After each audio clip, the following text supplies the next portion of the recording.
चीन से चाहत बढ़ाना काम आई न, डोनाल्ड ट्रंप की चमचागिरी ने कमाल दिखाया। मोदी के हिस्से में रसवाई, भारत की किस्मत में आलमी तन्हाई आई। न्यूयॉर्क टाइम्स ने भारतीय पॉलिसियों का भरपूर पोस्टमार्टम कर डाला। रिपोर्ट के मुताबिक ट्रंप से मायूस मोदी एक बार फिर चीन और रूस की जानिब देख रहे हैं। अमरीका और चीन से बिगड़ते सिफारती ताल्लुकात मोदी हुकूमत के लिए परेशानी का बायस बन गई है।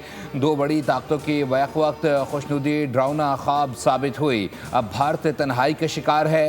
न्यूयॉर्क टाइम्स की रिपोर्ट पाकिस्तान से कशीदगी और मोदी का मुतकब्बिराना रवैया उसकी असल वजह करार दे रहा है। ट्रंप ने एक नहीं कई बार पाक भारत जंगबंदी कराने का ऐलान किया। पाकिस्तान ने तस्लीम किया, मगर मोदी ने कभी इकरार न किया। ऊपर से रूसी तेल की खरीदारी जारी रखी, जो मुमकिन तौर पर नाचाकी की वजह बनी।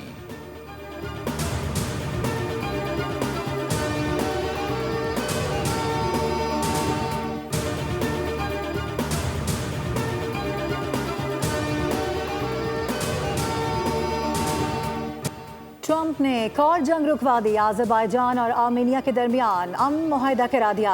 व्हाइट हाउस में होने वाली मुलाकात में अज़रबैजान और आर्मीनिया के सदूर ने अमन मुआहदे पर दस्तखत कर दिए। अमरीकी सदर ट्रंप ने कहा कि दोनों ममालिक तिजारत और मईशत को तरजीह देंगे।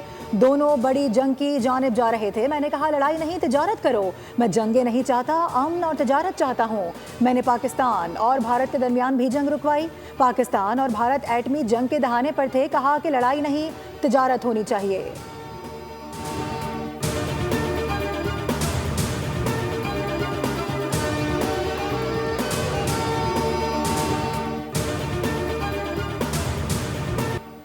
सदर अज़रबैजान और वज़ीर आज़म कंबोडिया ने भी अमरीकी सदर डोनाल्ड ट्रंप को अमन के नोबेल इनाम के लिए नामजद कर दिया। इल्हाम अलियोफ ने कहा, सदर ट्रंप को अमन नोबेल इनाम के लिए कमेटी को ख़त लिखेंगे।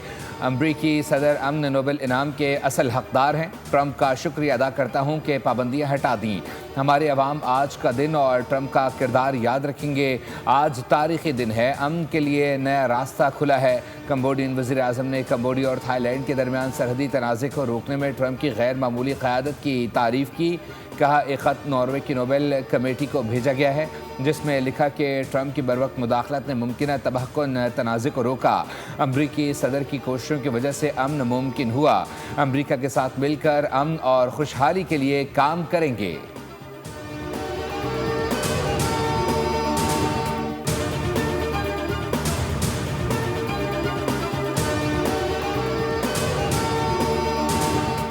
पाकिस्तान का अज़रबैजान